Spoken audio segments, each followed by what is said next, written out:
America কি ইরানকে ভয় পায়? আমেরিকার রণতরী আব্রাহাম লিঙ্কন ইরানের সীমা থেকে প্রায় ৮০০ কিলোমিটার দূরে আরব সাগরে অবস্থান করছিল। তারপরেও ইরানের একটি আত্মঘাতী ড্রোন শাহিদ 139 আমেরিকার এই বিশাল রণতরীকে নিশানা বানায়। তারপর আমেরিকার যুদ্ধবিমান তাকে ধ্বংস করেছে। অন্যদিকে স্ট্রেইট অফ হরমুজ দিয়ে পারাপাররত American oil tanker MV Stena ইম্পারেটিভকে লক্ষ্য করে ধেয়ে আসে আক্রমণোদ্যত ইরানিয়ান গানবোট এবং আত্মসমর্পণের হুমকিও দেয়। তবে আমেরিকান নেভির guided missile destroyer USS McFaul তড়িঘড়ি ঘটনাস্থলে পৌঁছায় এবং এমভি স্টেনাকে উদ্ধার করে। তবে এই দুই ক্ষেত্রেই আমেরিকা ধৈর্য দেখিয়েছে, প্রতি আক্রমণে যায়নি। কিন্তু অন্য কোনো দেশ এরকমটা করলেও কি আমেরিকা এরকমই নিষ্ক্রিয় থাকত? তাছাড়া আমেরিকার সাথে পারমাণবিক শক্তির নিরস্ত্রীকরণ সংক্রান্ত আলোচনা, যেটা আমেরিকাপন্থী তুরস্কের ইস্তানবুলে হওয়ার কথা ছিল, সেটা ইরান হঠাৎ করে বেঁকে বসে নিজের দেশের সাথে বন্ধুত্বপূর্ণ ওমানের মাস্কাটে করার দাবি জানায়, যা আমেরিকা নিঃশর্তে মেনেও নেয়। কিন্তু কেন এভাবে ইরানের কাছে বারবার একরকম মাথা নোয়াতে কেন বাধ্য হচ্ছে আমেরিকা? বিশ্বের ১ নম্বর সামরিক শক্তি আমেরিকা, কিন্তু মধ্যপ্রাচ্যের এই ইরান দেশটি গত ৪০ বছর ধরে আমেরিকার চোখে চোখ রেখে কথা বলছে।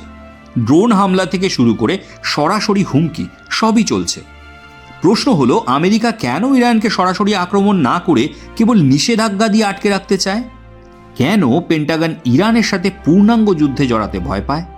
আসুন আজকের ভিডিওতে এর কারণগুলো বোঝার চেষ্টা করি।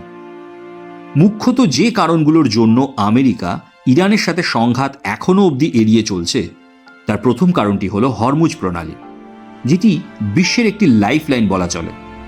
এর কারণটি ভৌগোলিক। ম্যাপের দিকে দেখলে বোঝা যায় যে পারস্য উপসাগরের প্রবেশপথ হলো হরমুজ প্রণালী। বিশ্বের মোট তেলের প্রায় ২০% এই সরু জলপথ দিয়ে যাতায়াত করে। ইরান হুমকি দিয়ে রেখেছে, যদি তাদের উপর আক্রমণ হয় তবে তারা এই পথ বন্ধ করে দেবে, এবং তারা এটা করতেও পারে। ফলে বিশ্ববাজারে তেলের দাম এক রাতেই $৩০০ থেকে $৪০০ ছাড়িয়ে যেতে পারে, যেটা আমেরিকার জন্য যথেষ্ট চিন্তার কারণ। দ্বিতীয় কারণটি হলো প্রক্সি নেটওয়ার্ক বা ছায়া বাহিনী। আমেরিকা জানে ইরানের সাথে যুদ্ধ মানে শুধু ইরানের সাথে যুদ্ধ নয়। লেবাননের হিজবুল্লাহ, ইয়েমেনের হুতি, ফিলিস্তিনের হামাস আর ইরাকের মিলিশিয়া, এই সবকটি বাহিনী একসাথে মিলে মধ্যপ্রাচ্যে ছড়িয়ে থাকা মার্কিন ঘাঁটিগুলোকে নরক বানিয়ে ছাড়বে।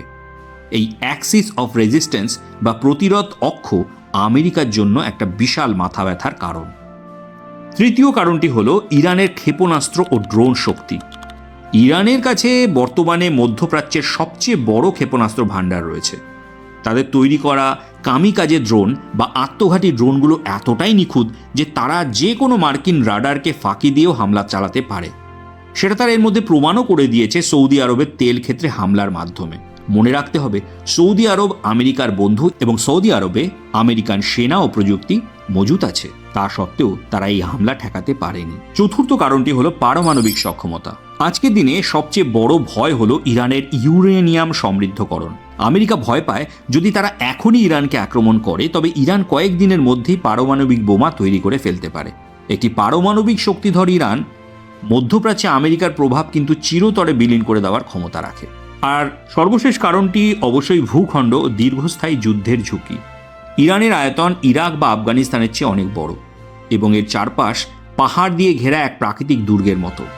এখানে পদাতিক বাহিনী নামালে আমেরিকাকে যে পরিমাণ সৈন্য ও অর্থ হারাতে হবে তা মার্কিন জনগণ বা কংগ্রেস মেনে নেবে না। ভিয়েতনাম বা আফগানিস্তানের ব্যর্থতা আমেরিকা কিন্তু এখনও ভোলেনি। তাই ইরানে সরাসরি সামরিক অভ্যুত্থান আমেরিকা ঘটাতে চাইবে না। তাছাড়া আমেরিকা খুব ভালোভাবেই জানে যে ইরানে বর্তমান রেজিমের নিয়ন্ত্রণ প্রচণ্ড মজবুত। তাই শুধু রাষ্ট্রপ্রধানকে বা কিছু উচ্চপদস্থ রাজনৈতিক বা সামরিক নেতৃবৃন্দকে সরালেই সেখানে ভেনেজুয়েলার মতো আমেরিকিপন্থী কোনো শাসককে বসিয়ে সে দেশকে কন্ট্রোল করা সম্ভবপর নয়। তাই আমেরিকা কি সত্যি ইরানকে ভয় পায়? এই প্রশ্নের উত্তরটা হলো, আমেরিকা ইরানকে ভয় পায় না, বরং ইরানের সাথে একটি অসমাপ্ত ও অন্তহীন যুদ্ধকে ভয় পায়, যেখানে জয়ের চেয়ে বা লাভের চেয়ে ক্ষতির সম্ভাবনা আমেরিকার জন্য অনেক বেশি। আর এই সমস্ত কারণের জন্য সৃষ্ট শক্তির ভারসাম্যই ইরানকে আজ অবধি আমেরিকার সামনে টিকে থাকতে সাহায্য করছে। আপনাদের কি মনে হয়, আমেরিকা কি কখনো ইরানকে আক্রমণ করবে? কমেন্টে অবশ্যই জানান। আর ভিডিওটি ভালো লাগলে তা লাইক ও শেয়ার এবং চ্যানেলটি সাবস্ক্রাইব করতে ভুলবেন না। দেখা হচ্ছে পরের ভিডিওতে। ভালো থাকুন, সুস্থ থাকুন।